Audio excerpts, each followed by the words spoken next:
what if positive beliefs were actually equally as limiting as negative beliefs? They're just harder to spot. And so from there, what we can do is realize, wait a second, source is actually made of infinite possibility. So is anything actually what I perceive it to be, or is it actually infinite? It's actually infinite. So if it's infinite, what perspectives can I hold and choose that would actually hold the greatest possibility for me and all of humanity?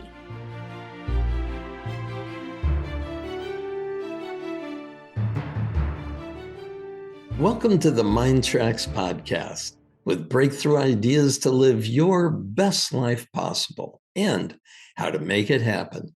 I'm Paul Scheele, and today we will be joined by Rikka Zimmerman.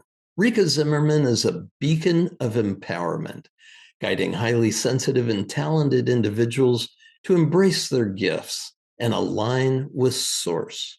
Driven by boundless love for humanity, Rikka is on a soul-driven mission to guide humanity back to love. Her innate gift lies in channeling the infinite, wondrous, and magical consciousness of Source into practical systems, tools, and processes that empower her clients to manifest profound miracles in their lives.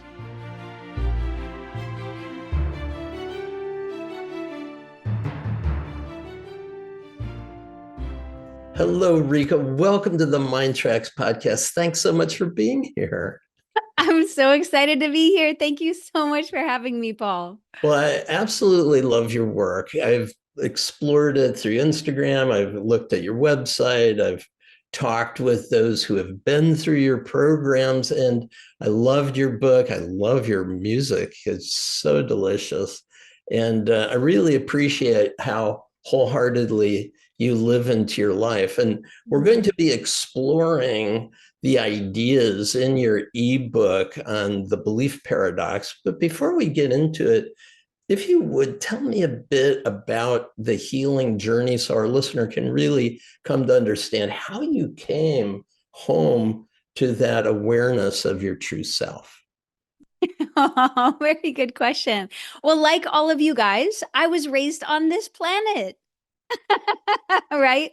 With parents that are much like yours, I'm sure. We all have ingested and, brought into our consciousness all of these paradigms, all these collective consciousness paradigms. So, I found myself buried in judgment, buried in negative self-belief, feeling trauma from childhood, from my father passing away at 11. I also felt like I didn't have a great relationship with my mom. My little one actually knew that she hated me. So there was a big kind of, a lot of energy to be released in my life. And I found myself really loving this spiritual journey because you get to ask questions and you get to change your life, and it's really up to you. So I love taking my power back. I was hooked from like moment one. And one of the biggest transformations that I've been through on my journey was being diagnosed with stage 4 melanoma cancer. Yikes. So the doctors had given me about 8 weeks to live if the treatment didn't work. And it's an amazing, horrific, beautiful, awful, poignant, powerful, it's everything under the sun when you get diagnosed with something like that. You get to face the end of your life before you reach the end of your life. And I wouldn't necessarily recommend it to anyone. And there are many paths home to Source, the true self.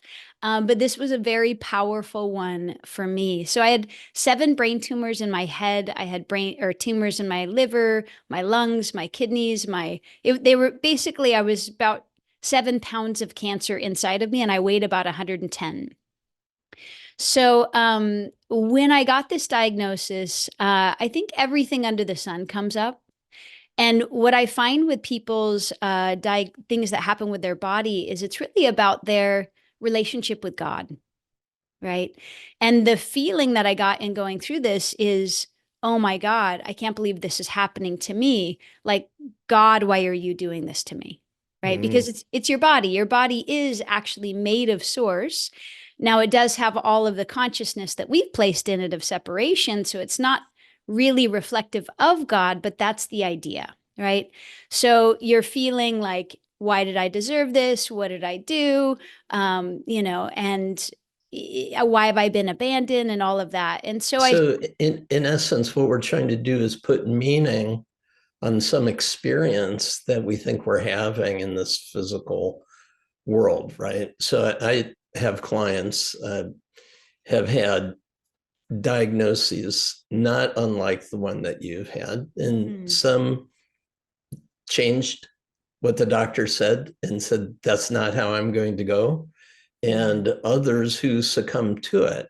So this is a pivot moment where you recognize that there is something unfolding that's beyond your conscious control that you want to try to get some kind of conscious control over, right? Well, I think it was actually about the control of surrender. So in this process, I went in front of the mirror every morning and I said, little one, how are you? And she was like, oh my God, I'm so scared. And oh my God, I'm so angry. And oh my God, I'm so hurt. Why did this happen? And really it became this full, all this information of separation from source came up to actually be released. So every morning I would ask her, I would cry it out, let her tell her story until it became spacious. And then I would bring myself into my divine awareness and bring all of that love and healing energy in. And I did that every day. And through a blend of Eastern and Western medicine, I now been cancer-free for 9 years. So wonderful. I know. And it really opened up a whole different level of my teaching and my awareness and where I live. And, it was a really wonderful experience and also really challenging at the same time. Well, this idea of bringing, first of all, a spaciousness and expansion so that another awareness could come in and pouring that in there, it seems to me that the way you describe it is what would love do here in this place of separation. Could you say a little bit more about that process of bringing divine awareness and healing into any space where you might feel separation? Yeah, absolutely. So the first thing you would need to do is release the separation that's there. So there's 3 really easy questions that you can ask any energy of separation that will begin to bring it up and help release it. And that is, what are you most afraid of? And then you feel through, breathe through, and release through those energies and those belief patterns, right? And then what are you most hurt by? So you can bring that up. And then what are you most angry at? And when you ask those 3 questions, those are the 3 energies of separation.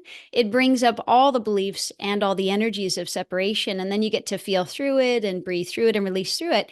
Once you've released the separation, for me, I have a process of really going all the way up into source, into true self.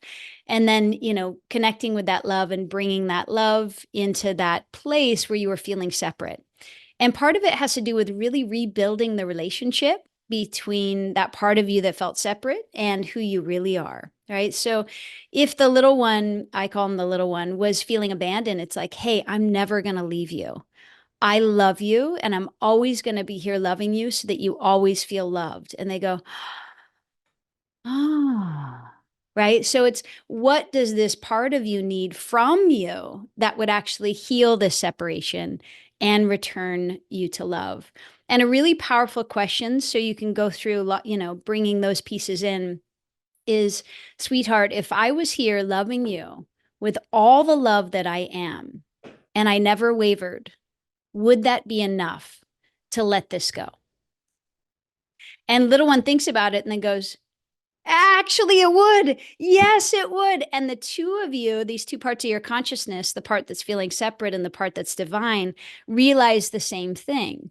I am the self. I am the answer. I am the love, right? So what would love do here is a question that kind of opens up, well, let's see, God would be loving to me. So I'm going to be loving to me. All right. So what would God do here? Well, God has already forgiven everybody and everything.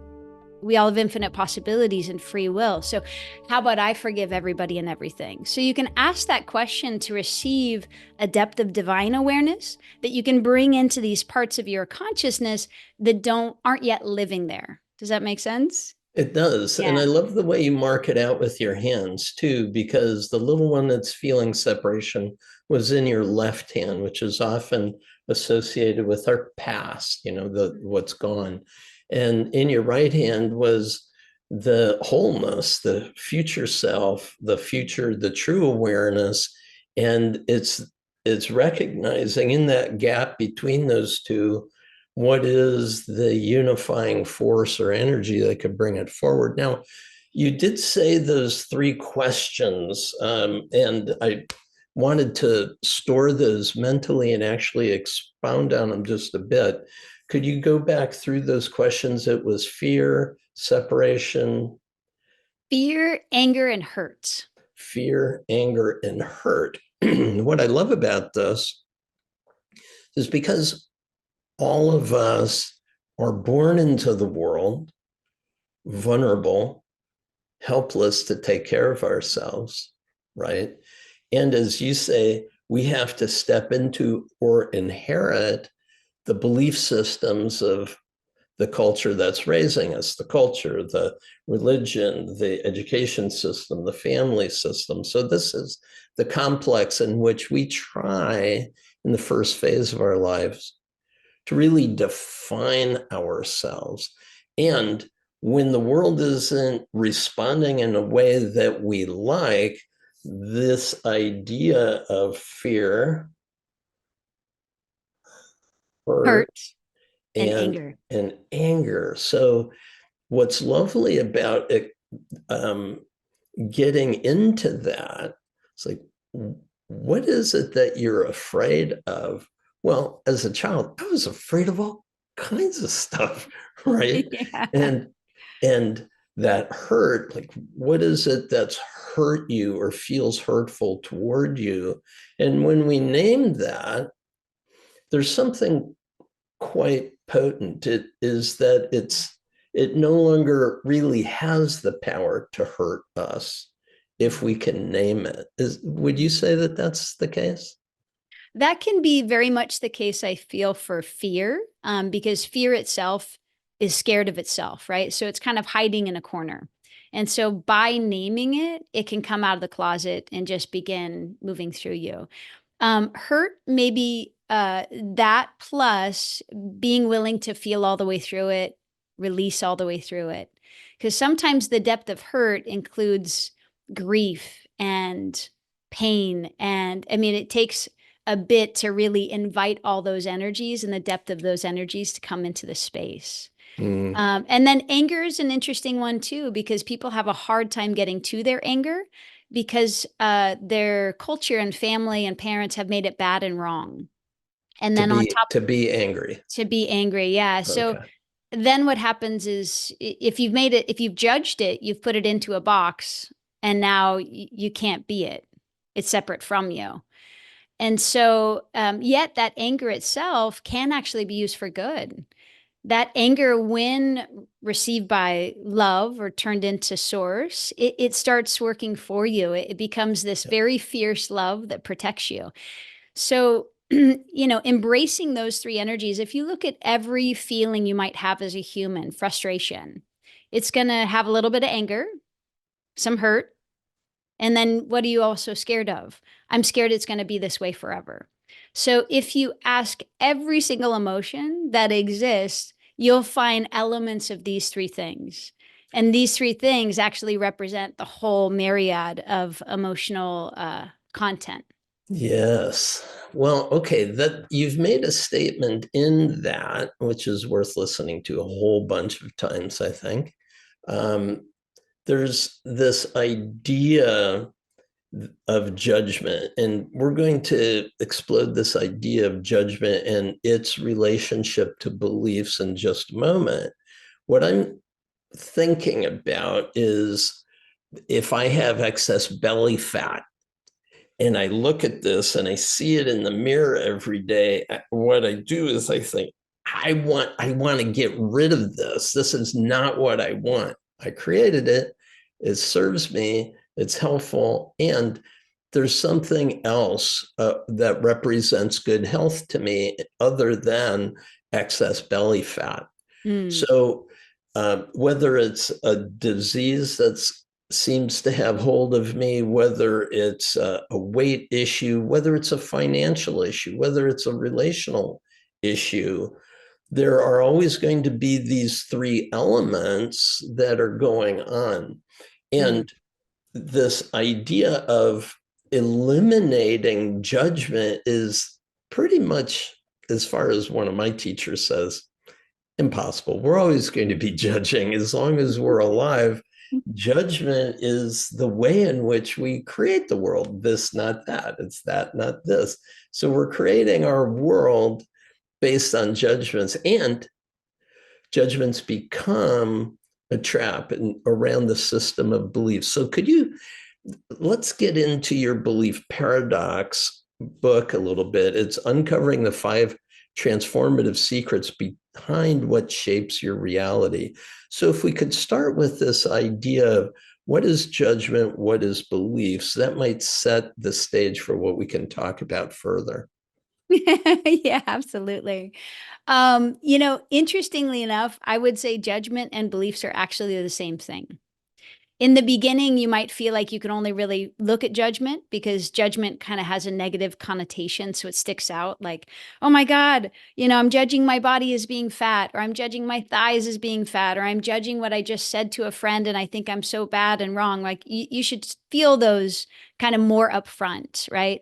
But really, any belief includes a judgment of what reality is. Yes, in your book, you say all beliefs are self-judgments. Yes. So it's an intriguing idea. So Yeah. a judgment and a belief can't exist without the other. Is that true? Or a belief can't exist without a judgment? Yeah, they're both the same thing.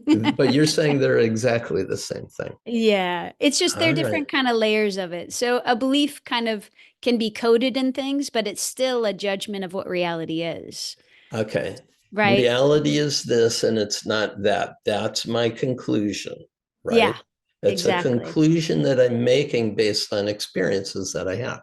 And I think one of the most important things to recognize about doing something like that with your world is that these judgments or beliefs, they create an experience that matches the belief.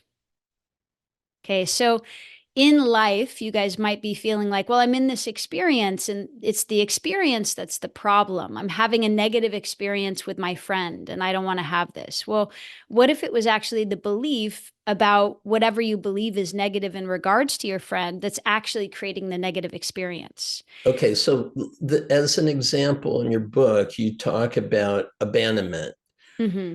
and how that then affected relationships going forward. Mm-hmm. Until at some point it didn't. But Yeah. could you give the example? Your father died when you were 11, and so Yeah. you came with a strong feeling to a conclusion, a judgment, and therefore a belief. And that then shaped your life. Could you speak to that story a bit? Yeah. So my father passed away when I was 11. And so I grew up with this feeling and belief that every man leaves me. Every man that loves me leaves me. And then I proceeded in my 20s to date all kinds of men that were definitely leaving for sure, that were never going to stay in the first place, right? And I was also very chemically attracted to them. So, because of this separation within me, and every man leaves me, and I feel scared about it, hurt about it, and angry about it, that's the energy that powers those beliefs, right? I walked into all kinds of relationships that included, somebody abandoning, somebody abusing, somebody leaving, somebody not really being loving. And I was very attracted to that because the polarity inside of me went to go act out that pattern with another being, right? Another person. If, another way of saying that, the energy in you was looking for a vibrational match, right? Yes. And also, Source universe is always playing out any separation we have to try to bring us home. So the quicker I experience men leaving me, the quicker I'll feel my dad leaving me, and the quicker I'll feel where I believe source has left me, and then the quicker I'll come home to source, right? So part of the journey of source serving us in the highest is bringing us these experiences that our soul actually needs to get free, right? To free our consciousness from that separation and enter back into the self or the love that we are, or source. So all of those were serving me because that was my feeling and that was my belief system. And as I experienced it, finally I had a man leave me in my late 30s that I thought we were really going to get married, etc. And at that point, I finally felt, it was actually after cancer, I could finally feel that scared of being left, that, anger of being left, and that hurt of being left. And now I don't feel that way anymore. I don't have thoughts or beliefs or ideas about how, my boyfriend's going to leave. It doesn't even enter my consciousness. So these things that we thought were so real that we lived within are now gone. So it's like, how real is a belief or a reality or whatever when it just dissolves and you're like, oh, I don't even go there. Right. So yeah.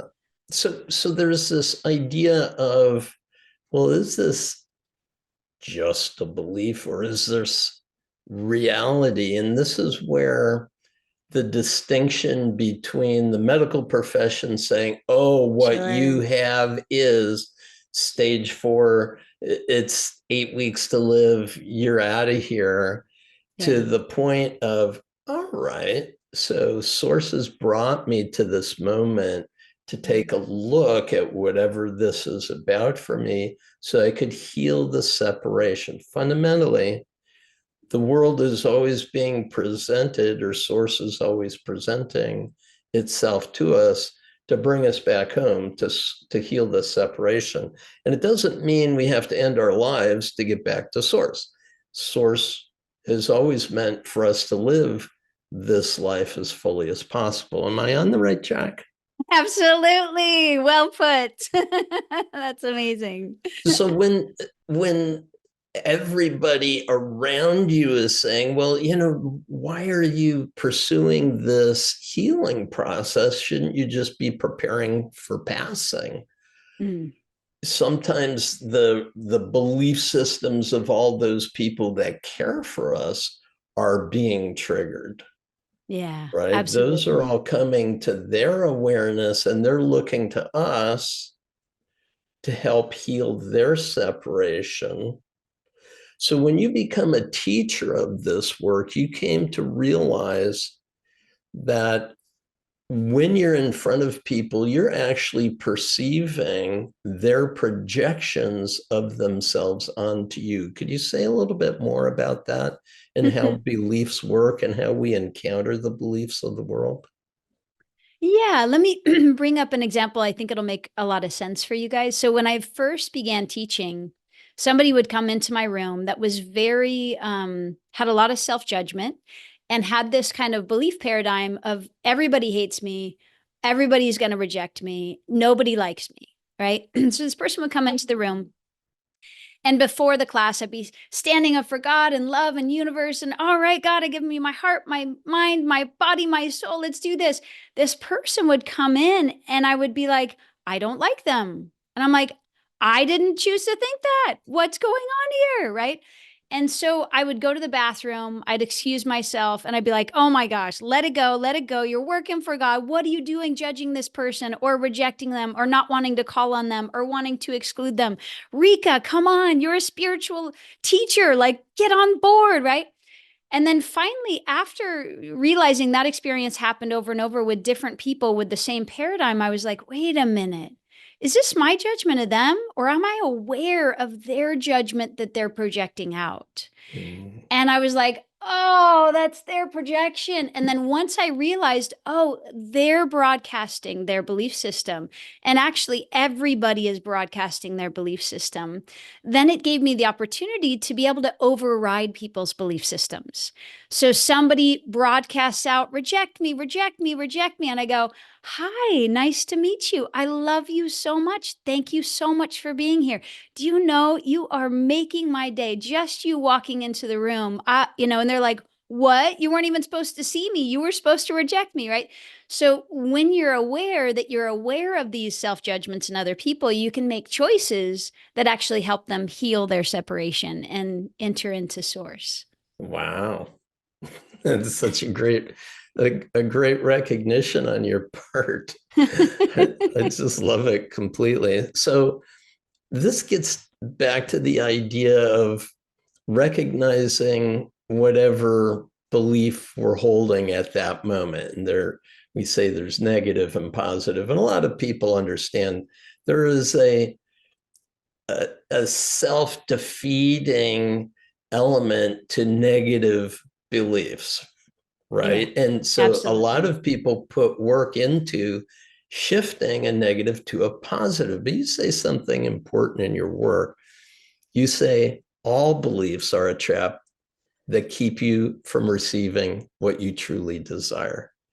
Would you explain that? I mean, positive and negative, they're both traps. Yes, absolutely. And so, first in your exploration of consciousness, you might figure out, whoa, these negative beliefs they're not working for me. And the main thing is to realize, these negative beliefs are creating negative experiences. Do I want a negative experience? No. Okay, then throw out the negative belief, right? There is no point in the universe to ever think, I don't like this or I hate this, because Mm. you're setting yourself up for a negative experience you're about to experience. You've told the universe and your consciousness, I would like to experience hate when I'm in the presence of this. I would like to experience negative when I'm in the presence of this, right? So, negative beliefs are pretty easy to spot because you get contracted. You're like, whoa, what's going on here? I must have a negative belief here that's creating this negative experience. But when you begin looking at positive beliefs, they're a little bit tricky because they feel kind of good, right? You're like, this amount of money I have is right. It's good. It's keeping me safe, right? So, feels really good, right? Except, what if that's also a belief in judgment that actually creates a glass ceiling to how much you can actually receive? Because if you're right, good, perfect, it's exactly what's meant to show up. Uh, keeping you safe and all of that. If you have that projection onto anything, God, its source universe that's made of infinite is going to stop and go, wait, hold on. They're set in their world. They don't want more. So what if positive beliefs were actually equally as limiting as negative beliefs? They're just harder to spot. And so from there, what we can do is realize, wait a second, source is actually made of infinite possibility. So is anything actually what I perceive it to be, or is it actually infinite? It's actually infinite. So if it's infinite, what perspectives can I hold and choose that would actually hold the greatest possibility for me and all of humanity? Right.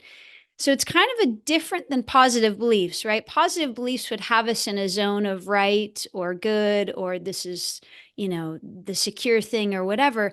But holding a possibility that is big enough to actually be of greatest service to you and humanity and to source, that might be more like, wow, everything is made of abundance. I am made of abundance. God is abundant. And I receive that abundance on behalf of humanity receiving that abundance, right? So your beliefs kind of change to, wow, what is actually serving in the highest here? What perspective could I have that would actually honor God's potential? See how that's a different Mm. than a belief system? Big time difference. I love it. And you referred to soul's or source's infinite menu of possibility. And when you when you talk about referencing all of what is possible, are you then choosing from that what it is that your heart desires? Or is there a release to say, whatever is my highest good, come through me as me? Well, I think both are applicable, Okay. depending on kind of, where you're hanging out. So the question to give you guys is a really amazing tool. Probably for me, I sense one of the greatest tools that has ever like entered onto planet Earth. What do I choose from Source's infinite menu here? Right. So when you ask that question, cool things happen. One is you're resourcing an infinite menu. So it's taking you out of belief systems and the ecosystem made of limited choices. I can either choose this or this. It's taking you out of that world and going into, wow, what do I choose from Source's infinite menu? And your heart begins to open, your mind begins to open, and you begin to get curious about what would God bring? What would God do?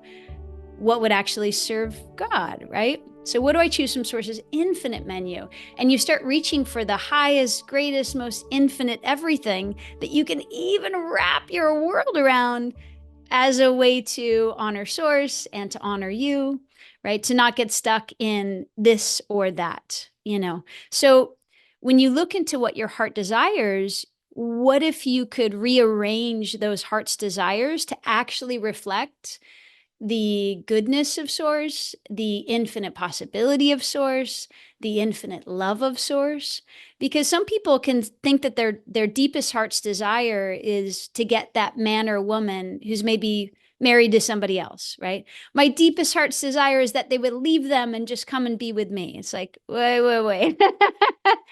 I would say, let's rework that deepest heart's desire, right? So as you begin going, what would I choose from Source's infinite menu? You might go, okay, that there is something for me. There is someone for me. And God, Source, Universe, I open my heart and mind to actually receive what is in my highest and what is serving, the God in me in the highest. And it changes everything from kind of a belief system of outcomes that you're trying to manipulate and control to actually receiving from God, from self, from who you really are and what actually is, which is infinite possibility and then infinite ways in which it shows up too.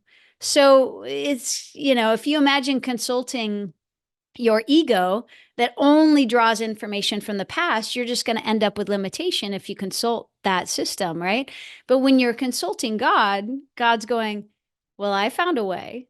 Well, I've got the divine intelligence to bring in instant remission. Oh, well, I know how to actually heal this relationship. Let me show you. Let me bring it in. Let me fill your heart with being blessed and loved. Let me bring this to you. So it's a whole different universe where you can actually utilize this power that's greater than us, that actually is us, right?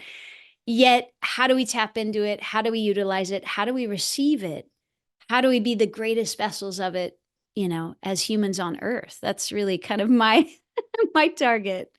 And then that becomes a practice. Yeah. Right. Mm-hmm. And so there are practices that could help stay in this energy of recognizing that at any moment in time, in this now moment, we can choose to create from Source's infinite menu. Yeah. And what moves me to pick one thing, health or relationships or growth or success, doesn't really matter, but I can specify in the area of this choice of doing this work in the world, what's the highest good that could come to me? And then I listen, or do I specify what my highest good would look like to me? Is this, that, or the other thing? Well, it depends on whether it's an outcome that's trying to be achieved exactly, right? Because if you look at that, even when I say that, I feel the energy contracting. It's like, Yeah. oh, it's not just receiving it as a blessing from Source.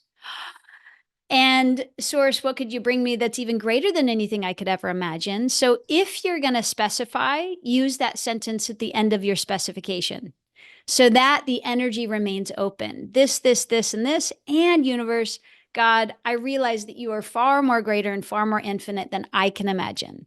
So how could this turn out better than anything I could ever imagine? I give you my heart and mind and this manifestation, go for it, right? So you can specify as long as you open so that you receive infinite possibilities and don't end up blocking things, right? Yeah. Go ahead. You wanted to finish that idea? Oh, like if I had a judgment that I was meant to be with a blonde, blue-eyed, whatever, I actually wouldn't be with my current boyfriend. And he is lovely and gorgeous and amazing beyond all measure, right? So that's an example. If I had a manifestation paradigm of what I wanted based on outcome, I actually wouldn't be able to be with him. Okay, so if I could put it in some vernacular that I use, I say, it's very important that we establish what our intention is, because that helps guide our energies through the day.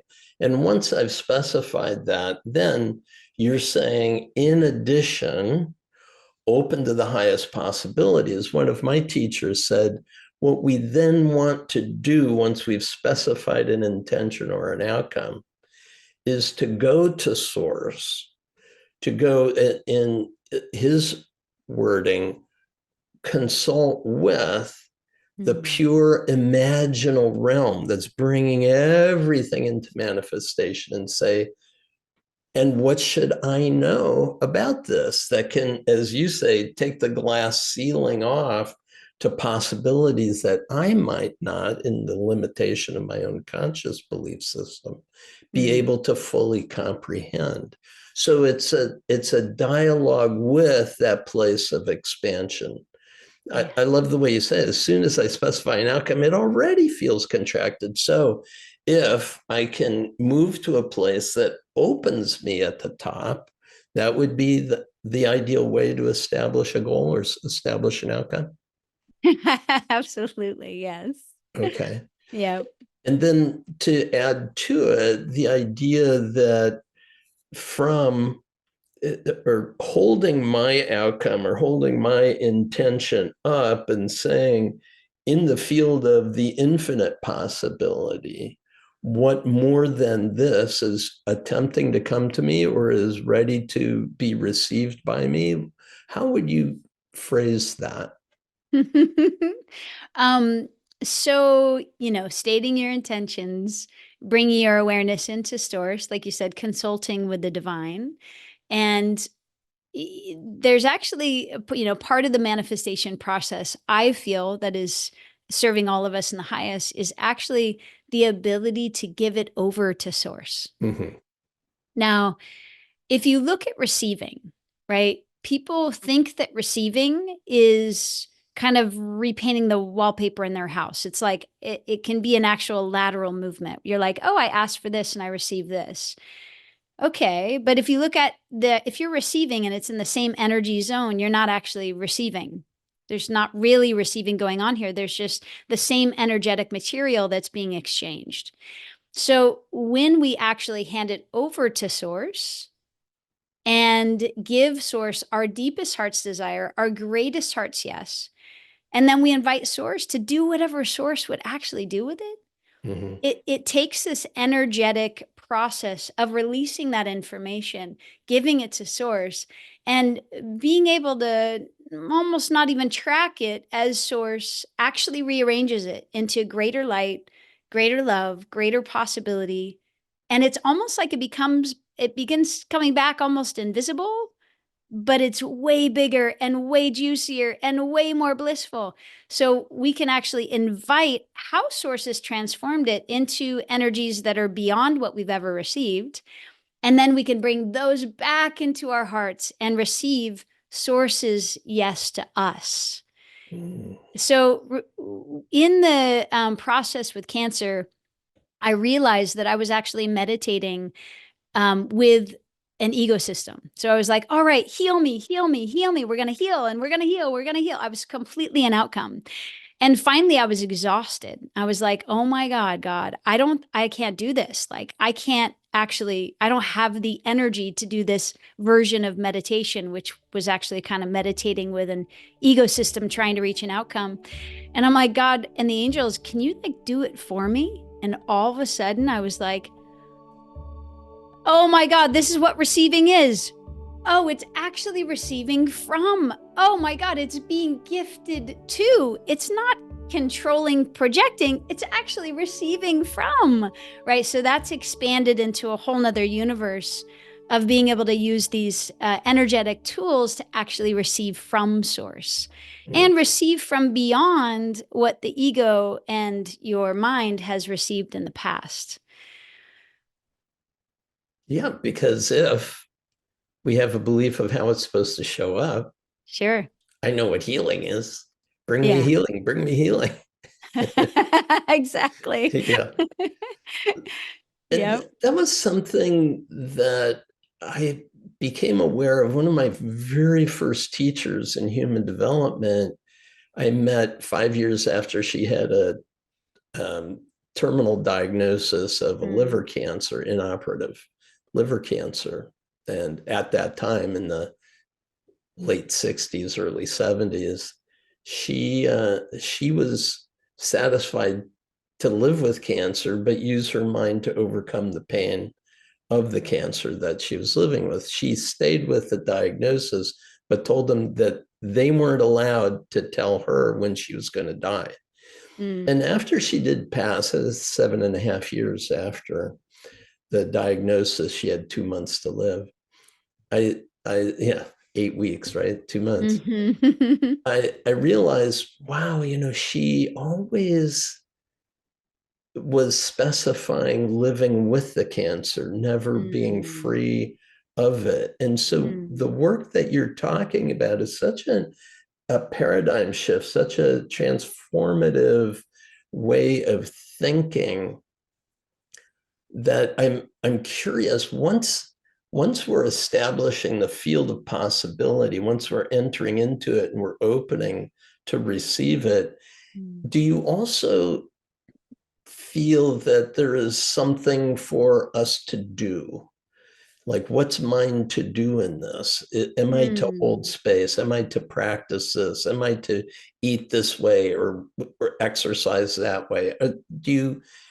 Is there also a participation, I guess, I would say beyond just absolutely. receiving, right? Yes, Passively. yes, Do yes. it to And me, and that's what I'm curious about. yeah, absolutely. So, we feel what our heart's greatest yes is, whether it's health or vitality or, abundance or an amazing partner. We feel that in our heart. And then we give our heart to source. And then as you give your heart to source, what the question I like to ask here is, I'm a yes to this source. So you're stating your full intentions. Like, this is my biggest, grandest yes that I can even imagine. Like, I'm a yes to my heart's wildest imaginings. And then we can ask the source, are you a yes to this? And then we begin receiving, oh my gosh, source is actually a yes to this, right? And so you're meeting your heart's yes with source's heart's yes, merging those yeses together, and then receiving how everything in the universe is on your side for this. That beautiful relationship and heart expansion. That's a yes to God. God's like, oh my God, expand a human's heart. We'll do it, right? That abundance, that flow, that whatever health. Source is like, oh my God, I'm a yes to that too. So then you're inviting source, which is what everything's made of, to actually join your yes and then be in congruency with that yes and be in receiving that everything is on your side. Now that gets the ego out of the way, which is fantastic. And so as we're actually receiving it, then we get to go, all right, source, anything today? And source or the angels are like, yeah, go take a walk. Or your body's like, I would like to go swim, or, to fulfill those intentions, right? So, hey, put your, profile up on this specific site. Like, we don't know what it is, but when we ask, is there anything I'm meant to do today? Source goes, how about this? And you go, okay. So everything's divinely guided, which saves you a lot of time, a lot of effort, and a lot of work. A lot of planning time, right? That Just too. show up and do what's mine to do. I Yep. really love it. Well, your approach, while it resonates with everything that I have studied and understand, there's still a freshness to it that is so delightful. So I really appreciate, Rikka, all of this um, your ability to bring some of these important distinctions to humanity. And it seems so pure, so lovely. I just really thank you so much Oh, for, you're for welcome. all of the efforts that you went through to make all of this possible. Now, as we finish up, if you could offer an encouragement to our listener who knows that there is some area of their life which has a glass ceiling over it or is being limited by a belief that they may have, even though it may be a positive belief, to help them on a daily basis reconnect with this true energy, this source's infinite menu that's trying to reveal to them their highest good. What would you give as a final encouragement on our podcast today? Well, that question, what would I choose from Source's infinite menu, can bring you from a belief system and settling for a reality that is less than the source that you are, right? It can stop you from doing that and bring you into a connection with an infinite power and wisdom that's beyond what your past mind or ecosystem can represent, right? So even asking that question, what do I choose from Source's infinite menu, will give you a sense, is this a belief or is it my chosen perspective? Because we want to begin living in, what do we choose, really? And not only what do we choose from, like, I've decided that there's these three choices of limitations. I only have these three. No, hold on. What if I have more than that? So what do I choose so that I'm present and choosing from Source's infinite menu? Well, it's not this or that. It's actually all of us being loved, right? It's not, this relationship or this person that's already in a relationship, and it's not getting money from this person or that. What it's actually all of us being loved, being abundant, being healthy, being happy, and all of us praising this life, this miracle of life that we've been given. So even by asking that question, it raises your consciousness out of belief systems and into, what is your chosen perspective from an infinite menu? So, I mean, I would recommend putting that on Post-it notes, putting it on your mirror in your bathroom, your dry, all over your whole world, and go, wow, what do I choose here from Source's infinite menu? And Nice. just by asking that question, you're also inviting what source, what God, how God would actually handle something, how God would be with it, the miracles that God would bring, the magic, the remission, the health, the vitality, the soulmate, you're inviting that presence that is greater than us in to actually receive who you really are and what's really possible here. So it's powerful. It's very powerful beyond all measure. It really is. Thank you so much. And what a delight to have this time with you. Thank you so much for being a part of this podcast. Oh, thank you. That was wonderful. You're amazing, Paul. Love you so much. Virtual hugs. Bye for Bye. now.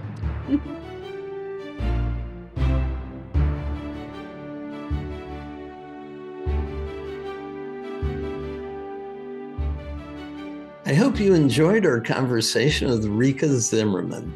You can learn more about Rikka at rikkazimmerman.com. And now in the second part of the podcast, it's just you and me. I'll tell you how to use the Paraliminal sessions in the MINDTRX app to easily handle obstacles and move toward the success you want, especially as it relates to Rikka's message. If you're new to the relaxing Paraliminal audio sessions, they use breakthrough technologies to activate your whole mind in only 20 minutes to help improve any area of your life. Let's get going.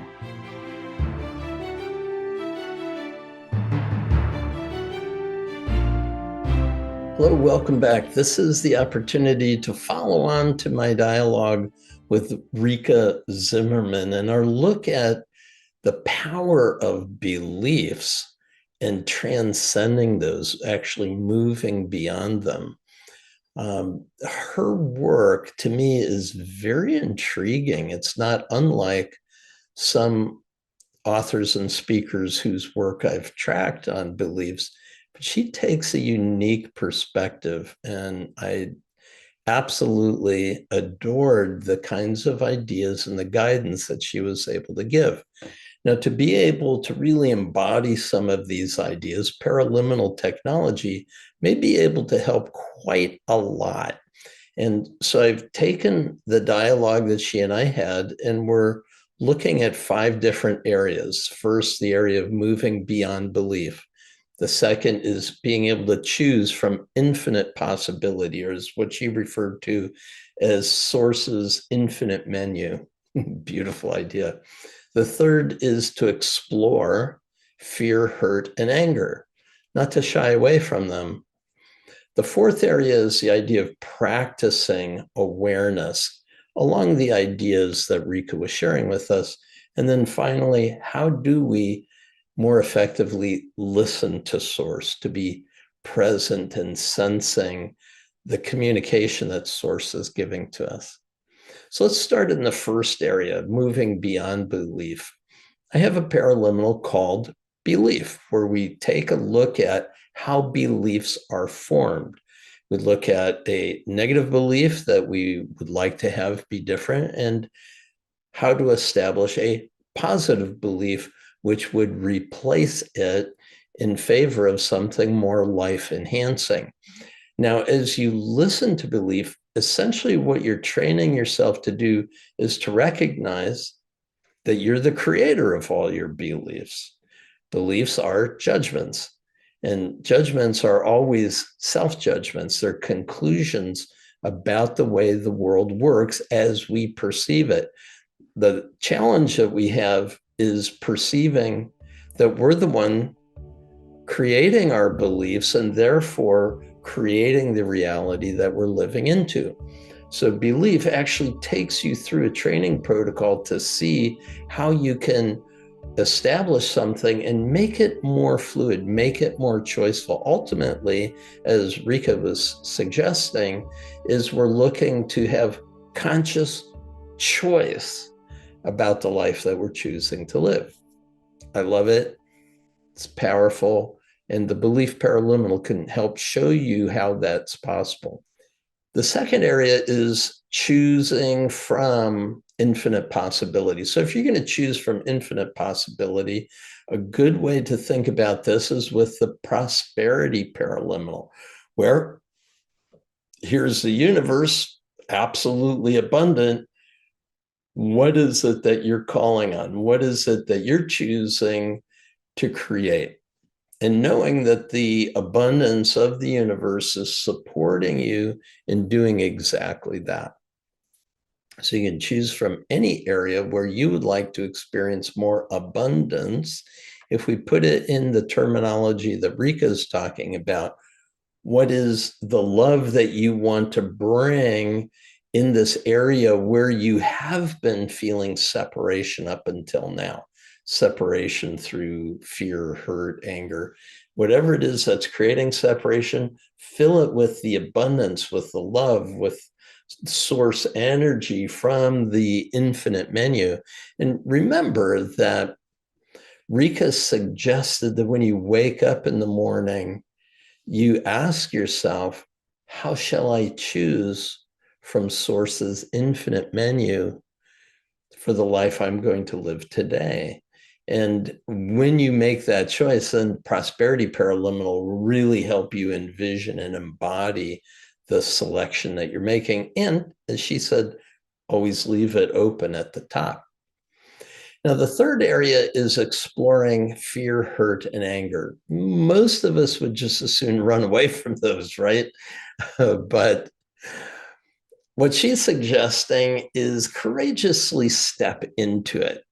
The paraliminal called letting go is a great one that helps you practice that. It's one that I created with Hale Dwoskin based on the Sedona method.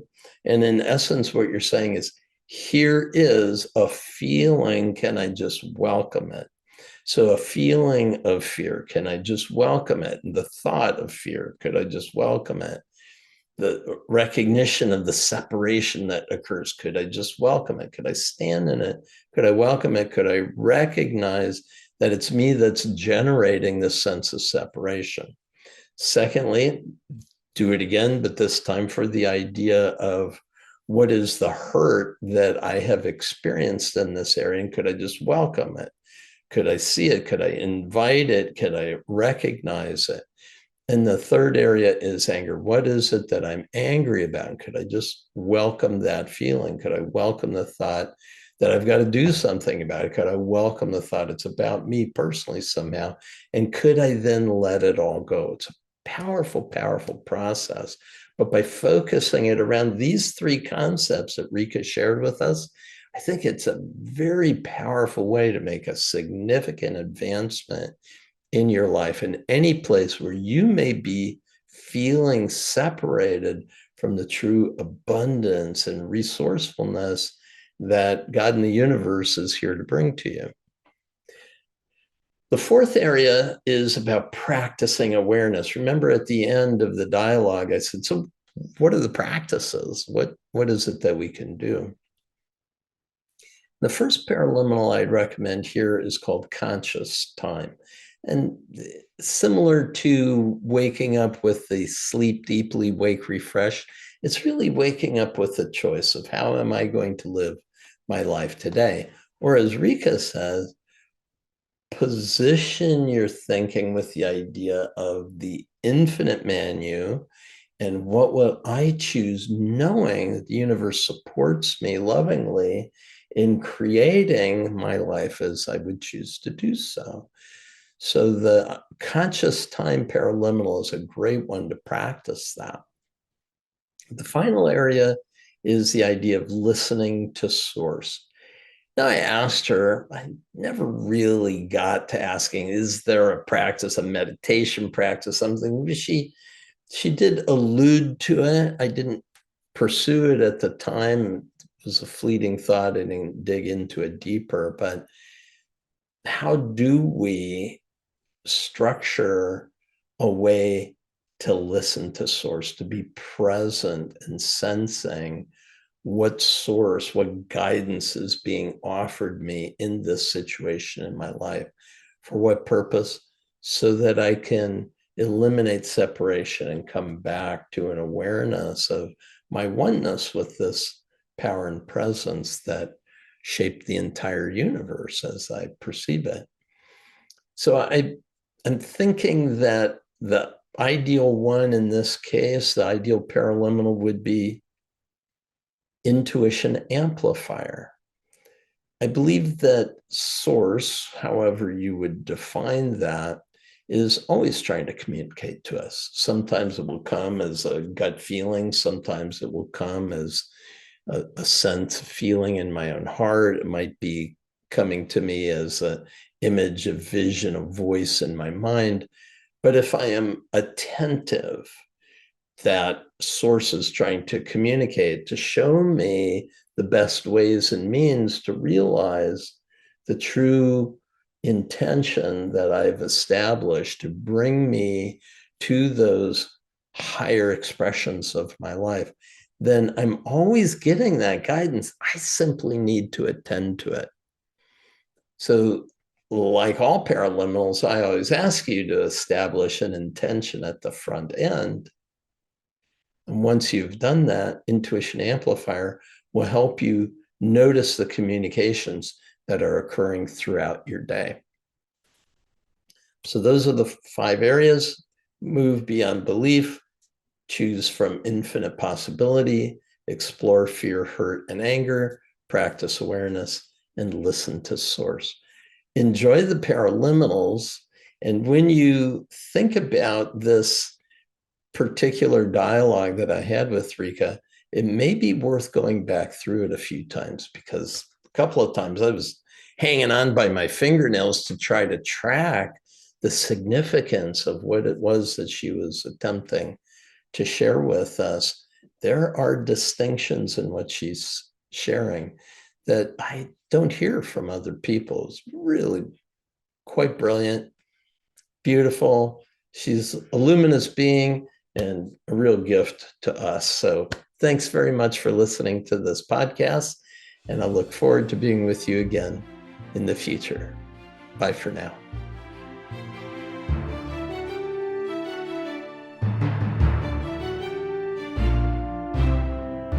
Thank you for joining me today. I applaud your willingness to maximize your potential. You can easily use the Paraliminal audio sessions in the MINDTRX app to stimulate your non-conscious mind, that is, your inner mind, to reduce any resistance in your life and to propel you toward the success you want.